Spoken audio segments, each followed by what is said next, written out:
So, thank you all for coming, everyone. Good morning, and very much welcome to Amsterdam Fintech Week Summit. We're very much ready to have a great day today together with you. I think we're going to have a lot of fun. We've got some great speakers for you, and I've already feel very good energy, so it seems like you've all got your coffee already.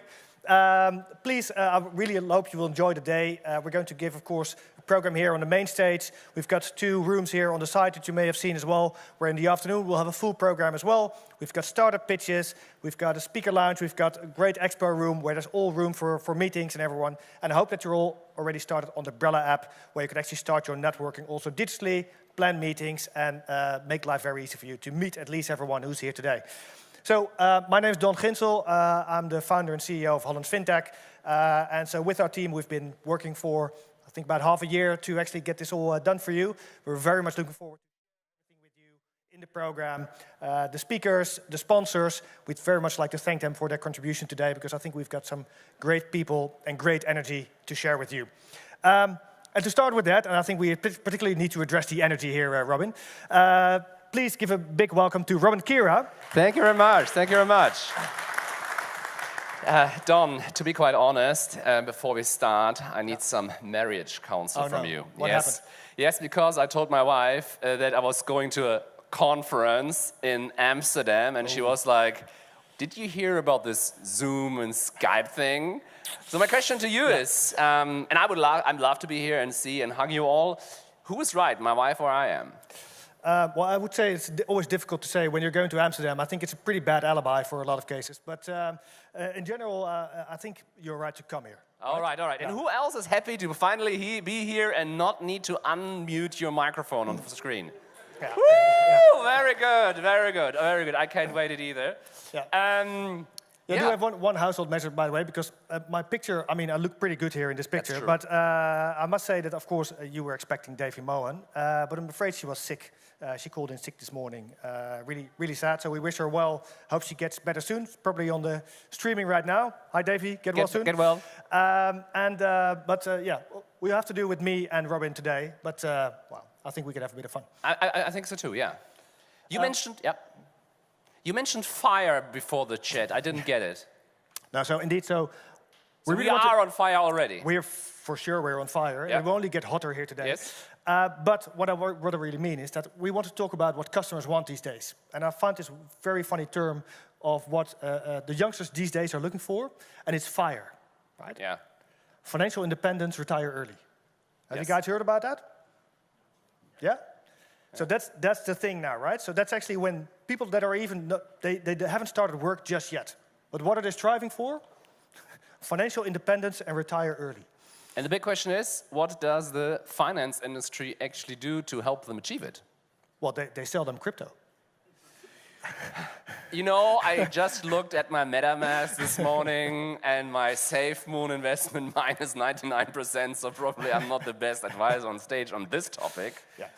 No, that's a bit tougher. But I think it's a funny thing, because it does, I think, really gives an example of a twist in the way that people appreciate, well, the way you should earn your money, the way you should spend your money, the way you should save, the way you should lend.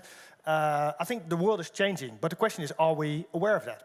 Are we fully conscious of actually how that shift is moving at the moment? And I think one of the biggest shifts is how do we as an industry actually react to it? I think there are 2 big philosophies. How do we actually see the customer? Do we see the person, as, he's there, he or she, for 10, 20 years, and actually we don't want to interact so many times with them, except when they, come in or, buy a product from us, or when we have, we need to sell some certain products and we call them and please can you buy our product? Or do we want to become parts of the daily lives of our customers? And this has a dramatic consequence for marketing, for sales, for products, and also for FIRE, I think. I fully agree. I think one of the challenges of the financial industry is that it's not just what you want, it's also what you're able to do, right? Sure. And I think we also need to make some smart choices there. So I very often use the example of Coca-Cola. For one of you that have spoken to me before, you probably heard this. Right, so Coca-Cola is in charge of their value chain, but they don't talk to their customers.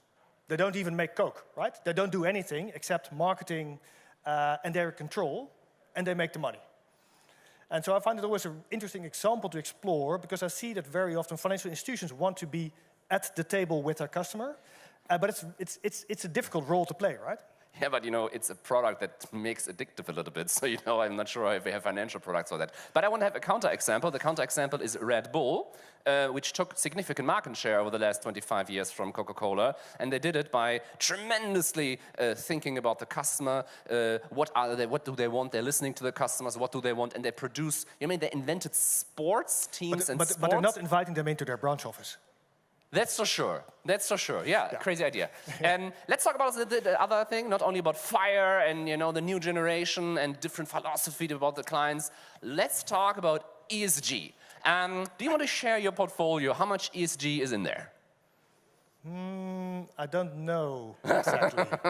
But it's an interesting question, I think, to actually ask here, perhaps also to the audience. We can actually vote by hand, perhaps. Yes. Who is actively investing in ESG or making their spend actually work in that direction? Yeah, can we see hands? Who's actively putting it in there? 20%? Something like that. Cool. But it's pretty tough, right? Because I think it's a hot topic in the industry. Everyone's talking about it, and I think there's a good cause to talk about it. Yeah. But the question is, are the customers actually asking for it? Are they are they aware and are they capable of making the decisions for it? And especially when you as an industry make multi-billion-dollar decisions on this topic about your whole strategy, about products, about the construction of products, about the runoff of certain products.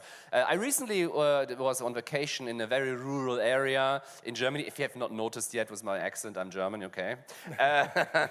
It's okay. Yeah, it's okay. I'm half Dutch too, so we could also talk Dutch. But I was at this farm, and I saw a poster there, and it says, and the farmer obviously was very mad because there was a very mad, angry smiley on this too, and it's this, the sign said, talk about what you eat and eat what you talk about. Because farmers are a lot of criticism in Germany from certain groups, and I think that's super interesting. I think if you look at as an analogy about food, sustainable food, and which probably is better and more healthier, and look at which segments are actually able to afford it and buy it. Maybe there are some parallels with also financial products and strategies in ESG to see how many people are actually. How big is the target group actually? No, I think that's a really interesting topic because, let's say, it's really hard to actually convince the story, right? There's a lot of greenwashing going on as well that we know across different industries, which is a big challenge. And I think we're trying to get better at, first of all, do we understand what we're talking about? Are we speaking the same language? And can we actually make it actionable? Because one of the challenges as well is that it's just really hard to actually do the right thing. And I think a lot of people are struggling with that. And you get a bit of a polarized discussion there as well, right? I think that's where you see that people are sometimes feeling that they're not allowed to take the plane anymore, or they can't do a barbecue because that's bad for the environment.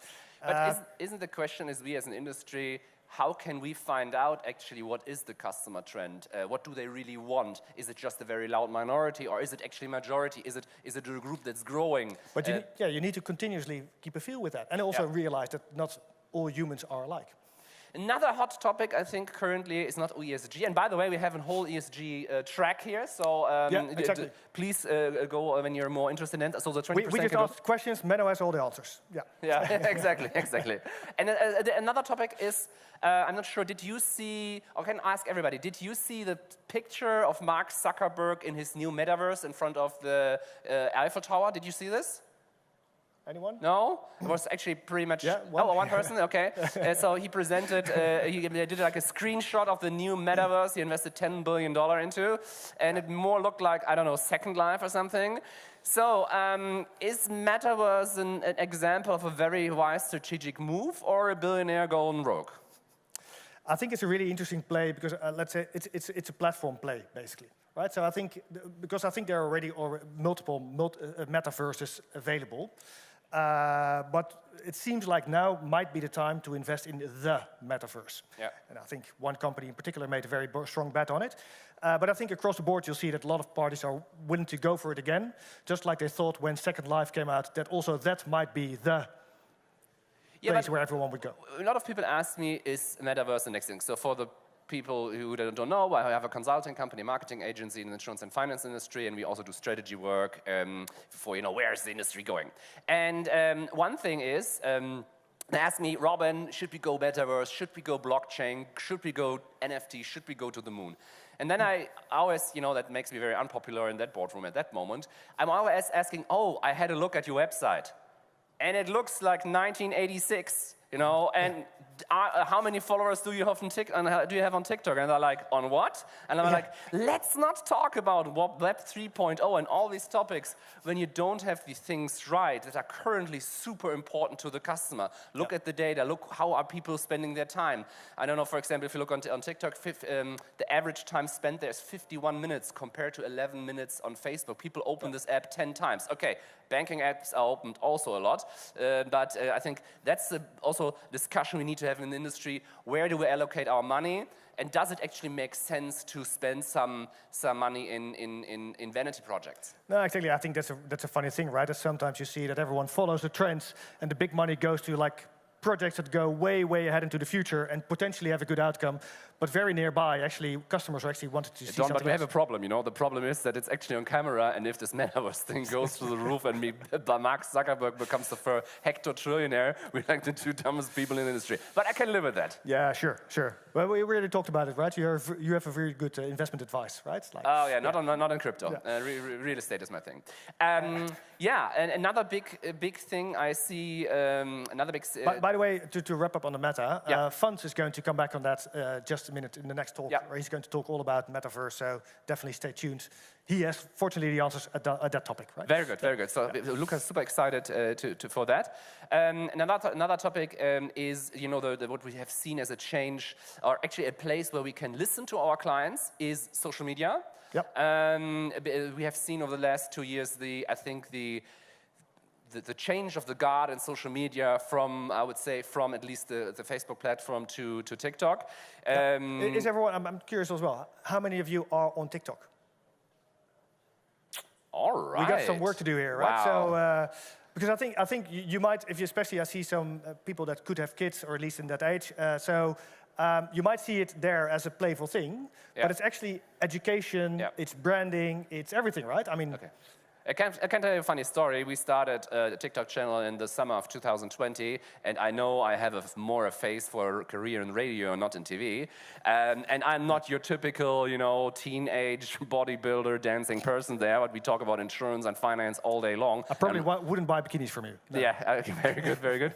And we reach up to 10 to 20 million people each month with organic content. So it's like, if you're a marketeer, it's like being a kid in the candy store. The reach is tremendous. I think in B2C, if you have a B2C, who of you has a B2C model? B2C model to end consumer? One, all right. Yeah, a few. A few. So I think that's, if you have a B2C model, it's the place to be right now, or actually yesterday. And if you have a B2B model, I think we need to see how that plays out. But we see the first B2B players there too. And banks for sure need to go there. I'm 100% convinced. If, when you come to the philosophy, if you actually want to become close to your customer. Exactly. I think, but that's indeed a challenge, right? So I think because within the financial industry, the rules of the game are pretty clear how they are. But indeed, they are changing, I think, bottom up, with new generations coming and actually expecting something else as well on how the B2B should go. Another topic, a little bit older. My question to you is, what are your finance apps on your phone?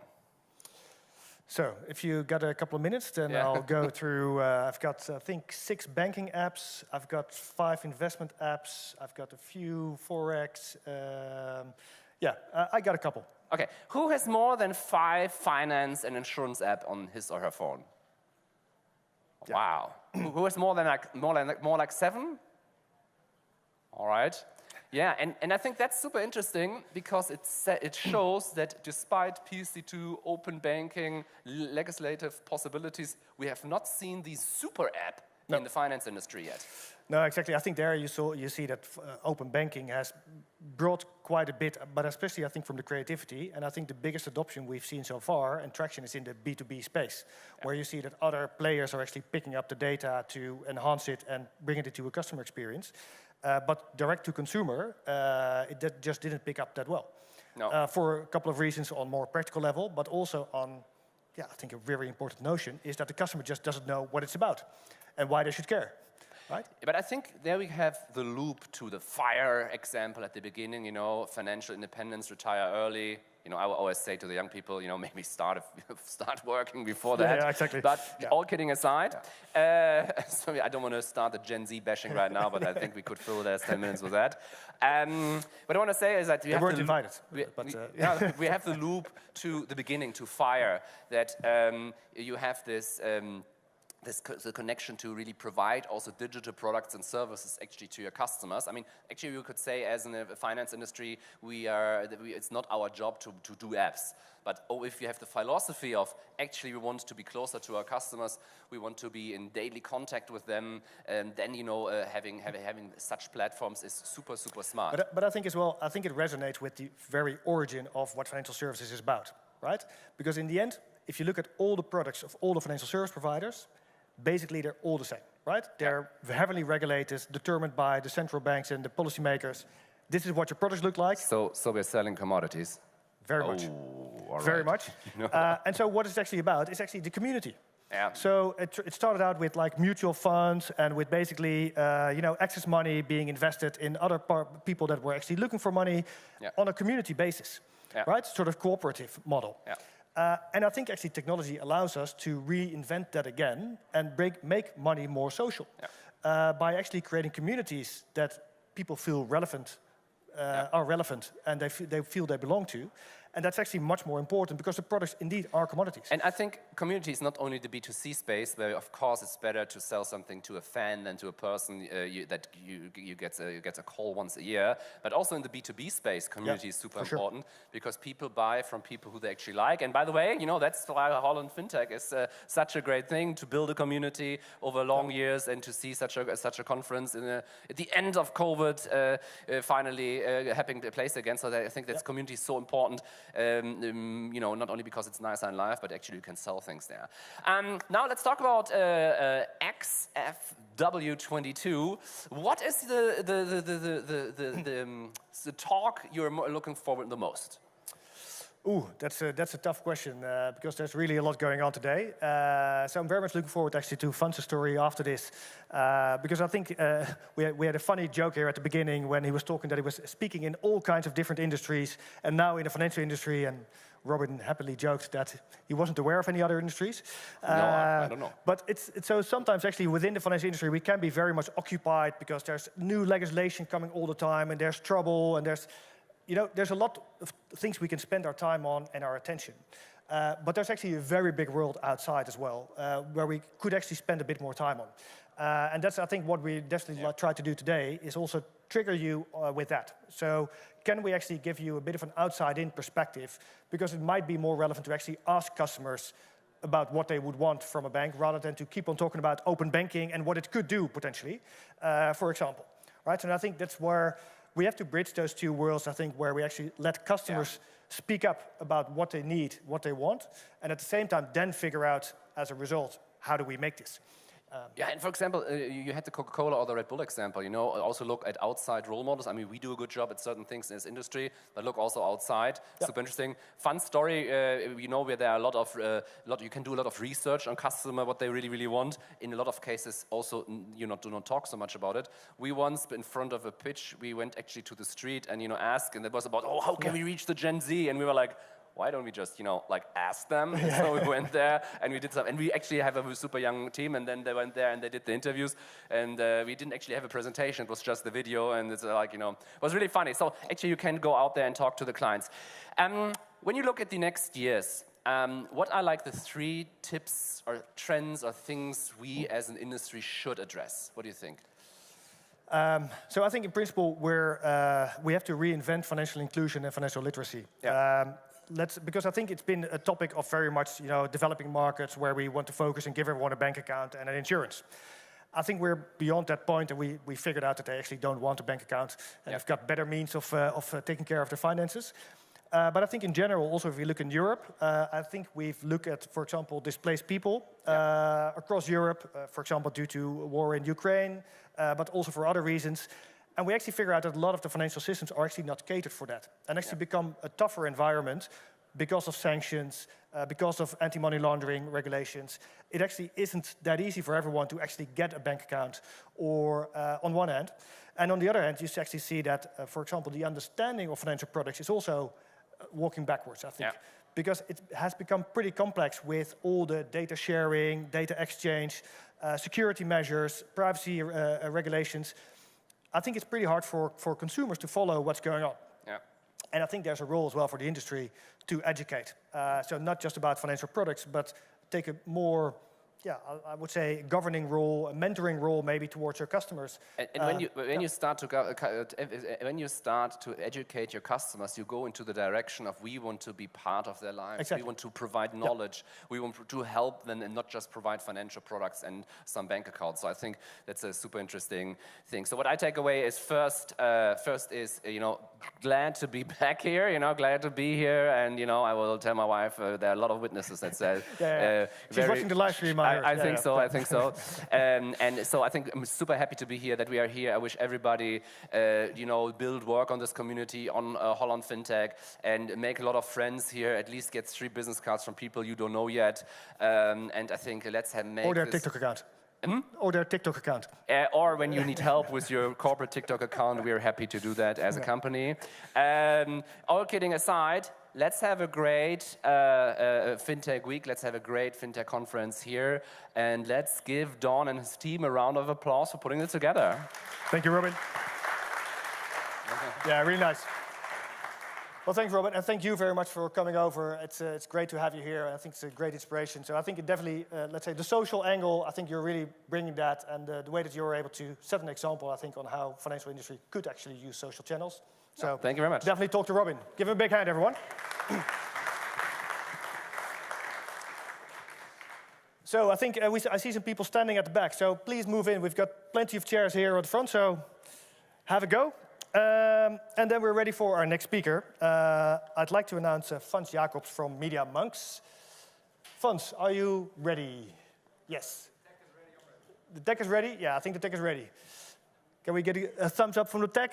Yeah, I think we're going all right. All right. Let's give Fons a big hand, everyone. It's going to be a lot of fun. Enjoy the metaverse, right? Tell us all about it. Yes. Thank you, thank you. First of all, thanks for the lovely introduction. Happy to be here. My name is Fons Jacobs. I am category lead gaming for Media Monks. And as was mentioned in the intro, I speak at a lot of different conferences about this topic, which I find fabulous because that means there's more interest than just people doing cool stuff. And why that is, I think, is because we're talking about a changing consumer. That is basically the foundation of what we're going to talk about. And that is going to hit every industry. It doesn't matter which one you're in. So today it's financial tech. Tomorrow it's medical equipment. I've been at broadcasting conferences, all these different things. But again, we're talking about a changing consumer, which makes it interesting for every industry. There we go. Okay, I can skip over a lot of stuff. So this is me. Before we dive in, I would like to give you some context as how we got here. I think we've all witnessed the digital transformation starting in the 90s. Life went digital. I mean, I don't have to talk too much about that because we've all witnessed it up close. But what we're seeing now is what we're calling the transformation of digital. Something that got definitely accelerated by COVID. We all know that in 2020, we had to stay at home, and we all grabbed our devices, right? We went more on the internet, which resulted in, again, an acceleration of certain trends, technologies, and platforms. Here's some examples. Netflix went through the roof. Twitch, which is, of course, the main gaming stream platform, broke records. Gaming in general broke records. Again, we got locked up in our homes, right? So it makes sense that we started going more digital. Here then are some examples of things, events that really defined these 2 years of, okay, this is stuff we haven't seen before. I don't know how many people of you are familiar with the game Fortnite. There was a live concert by Travis Scott in the game Fortnite, and there were 27.8 million people watching this live all over the world. So there was a moment in time in your specific time zone. I think there was 5 or 6 different moments for every time zone. You could log on and you could one time see this interactive show. A thing that I want to highlight here, if we talk about digital experiences, is that these are not here to take over from physical experience. The question I always receive is, yeah, but why don't you want to go to a physical Travis Scott concert? I think the digital version is an addition to a physical version. If you look at it, I've seen both. I've seen him live, I've seen him in Fortnite, and it's not that because I've seen him in Fortnite, I don't want to buy a ticket to his stadium show. The interesting element of this is, though, is that how many of these 27.8 million people that watched him live had the ability to go see him in person, right? In terms of money, in terms of travel, whatever it may be the situation of this person. And this fan did now get a beautiful experience of their favorite artist. Esports took over. I'm a proud investor in FaZe Clan, which is at the moment the top 3 esports team in the world, who most recently went public for $750 million. It started with just some kids playing video games and posting videos on YouTube, which is now a New York Stock Exchange traded company. And viewership numbers are there, right? It's big, and it's definitely taking over. But we're also seeing financial companies moving into the space. I think, interestingly enough, of course, we just talked about crypto a little bit. As we all know, we're definitely in a little bit of a bear market right now. But the interesting thing of that is that the money, it didn't stop in terms of investing venture capital. They're still pouring money into the space because we all think it's still going to be the future for all of us. But perhaps most significantly, the one thing everyone in the history of digital has always agreed holds no value in and of itself, which is the JPEG. Change forever, because we can all agree that the Mona Lisa is worth 860 million or more, but the JPEG version is worth nothing, right? And then there were NFTs, then there was blockchain, and we all witnessed the boom of NFTs a couple months ago, which really kicked off with digital art. But what is this? Well, it's digital ownership, and that might sound super normal to a lot of people, but it's not. I mean, if we think about the fact that we live so much of our lives on the internet, in digital, and until there was blockchain, we couldn't actually own anything on the internet. So again, people built lives, businesses, whatever it may be on there, but again, talking about Mark Zuckerberg, if he decides to take away an Instagram account that it gives you 100 grand a month, he can do that, which is scary. Again, you don't own anything. Now, with blockchain technology, this is going to change forever, because now we can actually own something on the internet. So yes, we're looking at a $23.7 million CryptoPunk here. I think we might be looking at the virtual Mona Lisa, but call me in 50 years and we'll see what happens. So again, this next era, this next evolution of digital, we're calling virtualization. And a big word in that, of course, is the metaverse. What is the metaverse? I think it's the million-dollar question. I think if you ask 5 different people, you're going to get 5 different answers, that's what makes it so hard to comprehend for a lot of people. So what I would like to share with you today is our perspective as media monks on this word or whatever. But again, I think most importantly, you can name it whatever you want. What is happening is a change in consumer, a trend, a change in technology with a rapid pace we've never seen before. Therefore, when we talk about the metaverse, is one part, it's a so-called 3D version of the web. And the other part is, let's use it as an overarching word for a lot of new trends, technologies, and things that are changing in consumer behavior at the moment. So to start, again, new tools and technologies. There's a lot of things changing. And again, the adoption of these technologies have been accelerated, again, by COVID. Also, VR, for example, in the technology space is an interesting one. I just saw that there was a full-blown NFL game being launched in VR at the moment. So the technology is getting there, right? The adoption of VR glasses is getting there. Again, it's changing rapidly. 5G is, of course, needs to be an important topic here, but I don't think it's going to be enough if we want to live in gigantic digital worlds altogether. AR glasses are going to be a big topic. There is rumors that Apple is going to announce them. anytime soon. So this is not an insight. I have no idea, but it's going to happen eventually.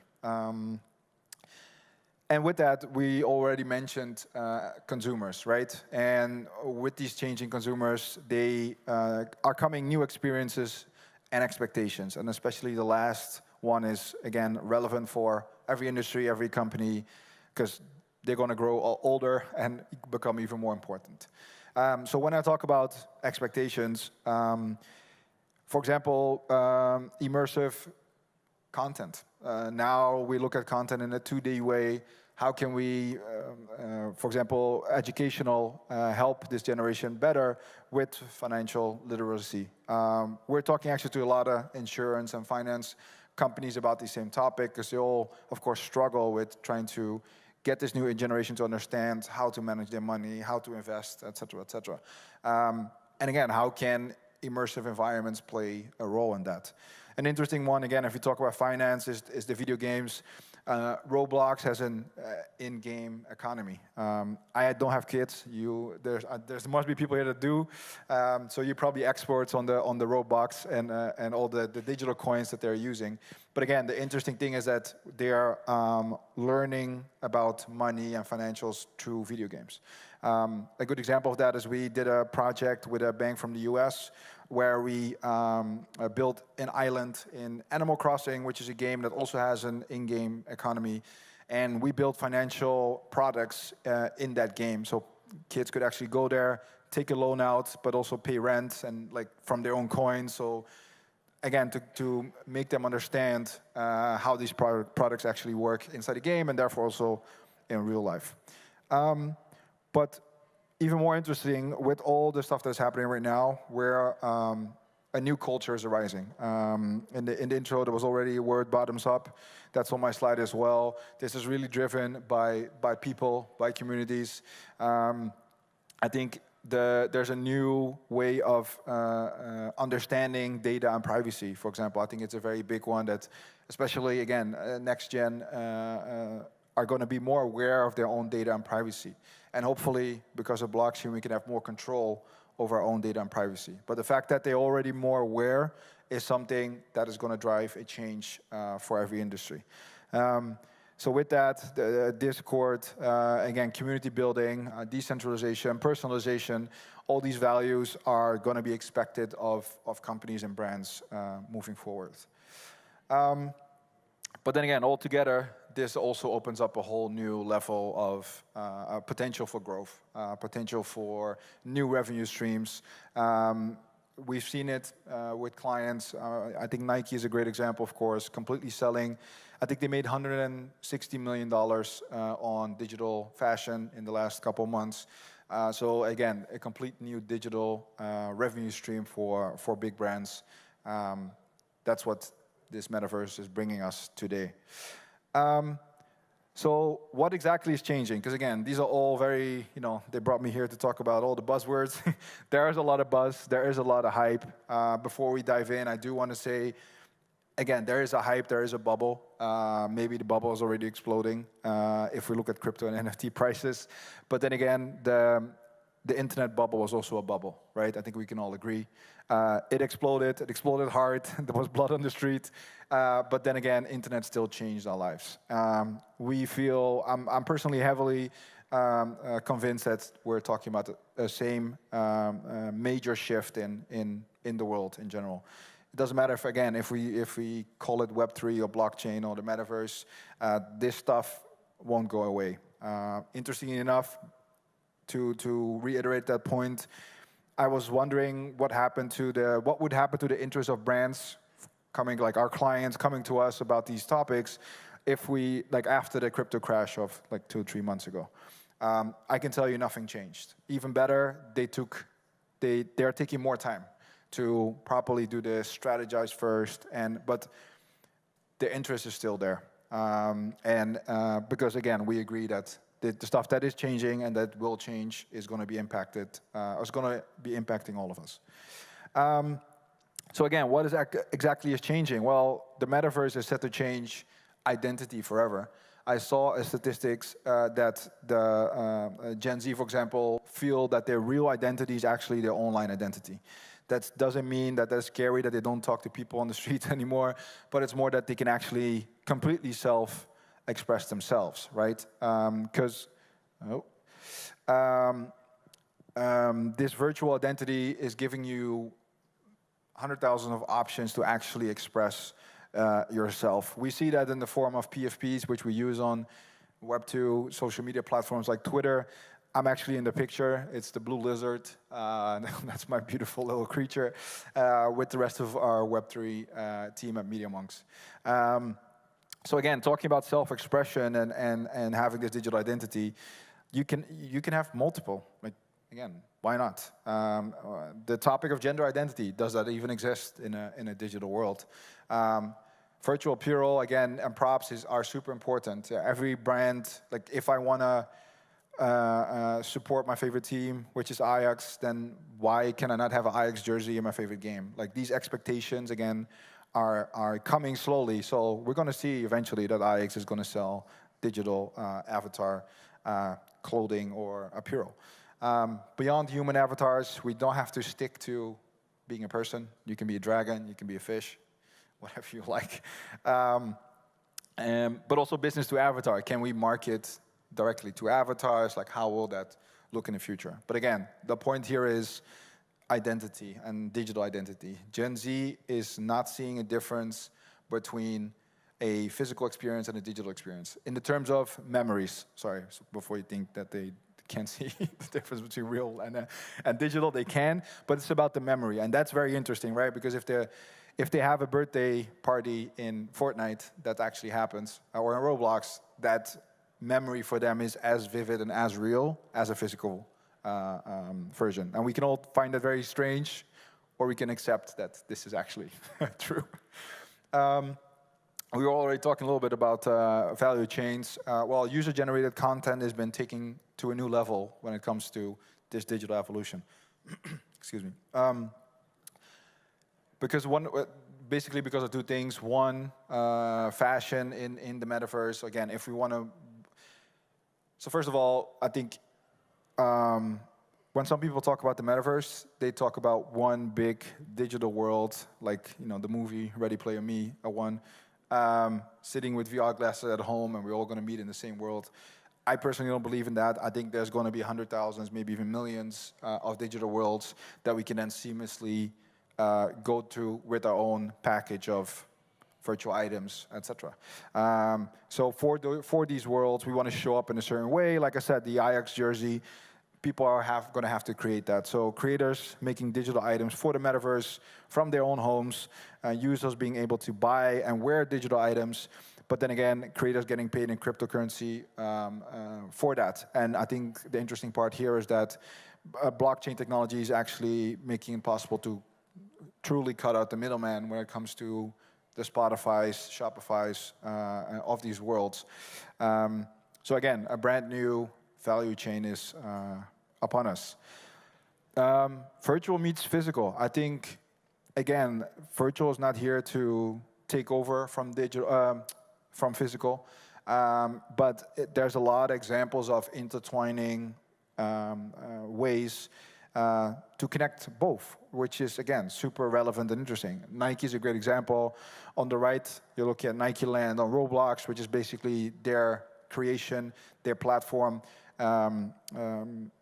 They're looking at this as a new platform, right? It's about where is this consumer playing, where are they spending their time? Well, TikTok is definitely one of them, but the rest of it is in video games. So Nike said, okay, we want to have a dedicated space where our people can come and enjoy and experience the brand Nike. They had pop-up events with LeBron James there, so they could meet the avatar of LeBron James. But the interesting part of that is that I always quote my colleague here who had a daughter who went to here, and then they walked into a store, which unfortunately they didn't see this store installation because this is happening in all over the world in Nike stores. But she did say, hey, Dad, I've seen those sneakers. Like, I have them for my avatar. Like, can I also buy them in real life? Yeah, Dad was happy with that. So again, building the bridge. NFTs, we already talked about a little bit. I think I can tell I'm pretty short on time, but the one thing I want to say about NFTs is they're way more than what we've seen right now. I think when I say the word NFTs, we'll think about the hundred thousands of dollars of monkey pictures and all the crazy stuff and the scams that are happening. And yes, I've lost money and stupid stuff, I'll confess. I see that as learning educational money. But this is only like 5% of what is possible with NFTs. I'll give you an example of, again, building bridges between virtual and physical. What you're seeing here on the screen is a Nike crypto kick. They actually patented that name in 2016. This is how early they were thinking about this. This thing is an NFT. It's virtual. It's, as you can tell, it's on my screen. But the rumors are, I probably have one. The rumors are that these are going to be physical sneakers, which, again, because they first got released as the first NFT by Nike, and everyone's like, oh, is that the coolest thing you could come up with, is a virtual sneaker, like as Nike? Wow. So people weren't impressed. Then the internet started digging, of course, as the internet does, and they found all these things. These sneakers, the community is thinking they're going to be real, that they're going to have screen technology on the outside of your shoes. And with that, you can change your skin of your sneaker through your phone. The skins are then, again, going to be NFTs built and designed by creators.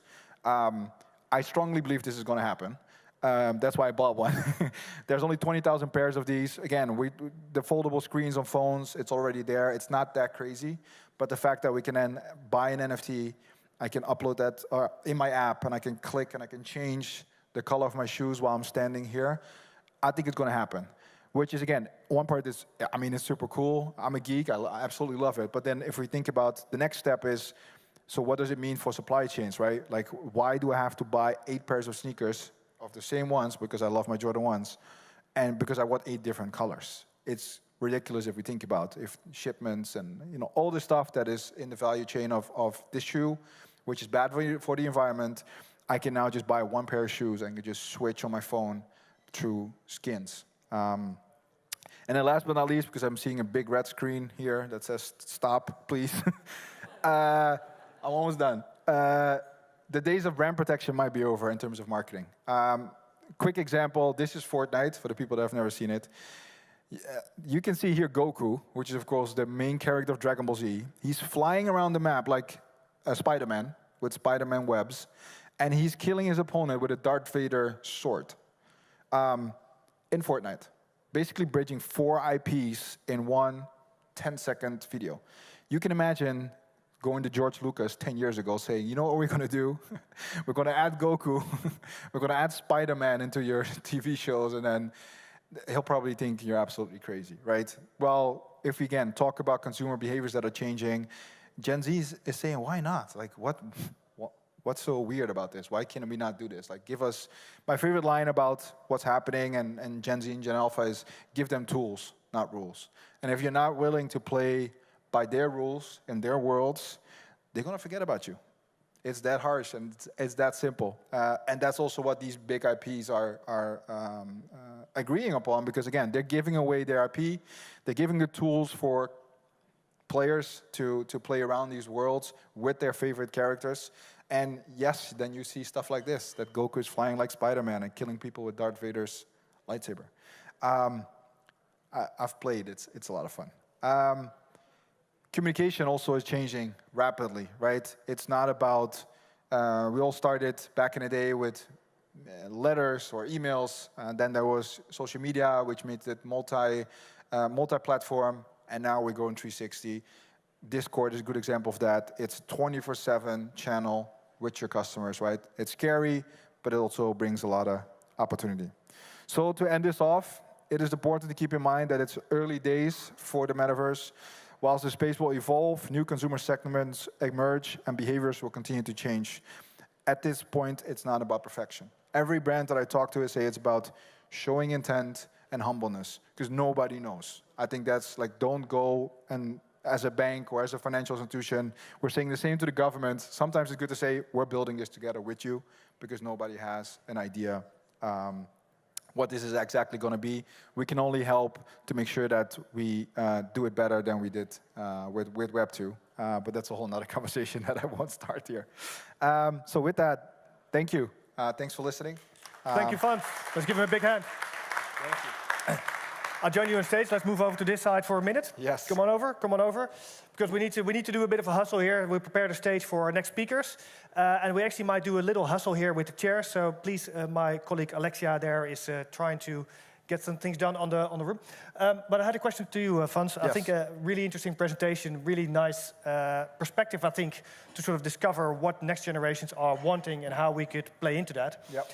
But one question that popped up to me, and that might be sort of a traditional reflex to all this, if you're going to mix up all these IPs, right, what's going to do with the business models, right? So I think because the protection of IP is very often has a strong case of protecting revenue streams. What is your expectation at that level? I think there's a difference between giving up IP and marketing and like the actual legal part of it. Yep. So yes, I totally agree. I think when we look at the Dragon Ball Z example here, they did it to promote their new movie, right? So the revenue stream is still the movie, is still the TV shows, but to, again, get people excited again about Dragon Ball Z, get the new generation excited about these characters that they've never seen before, it's very important. I think a cool anecdote that Keanu Reeves was actually the first real character that was inside Fortnite, and then kids started walking up to him and said, oh, that's the guy from Fortnite, because they have no idea who Keanu Reeves was, exactly. but they just know he's the guy from Fortnite, right? Yeah. Then they want to go see the movie because that was about John Wick, et cetera, et cetera. So again, it's about showing up in their worlds and playing by their rules to make sure that you still sell your products in the end. Cool. I think that's a really nice invitation that you do there, I think, and quite relevant to see already by the hands of the number of TikTok hands we saw at the beginning that there's some work to do here. But I hope in any case you got some inspiration from Fons for that. Let's give another big hand. Thank you very much, Fons. Thank you. All right. Yeah.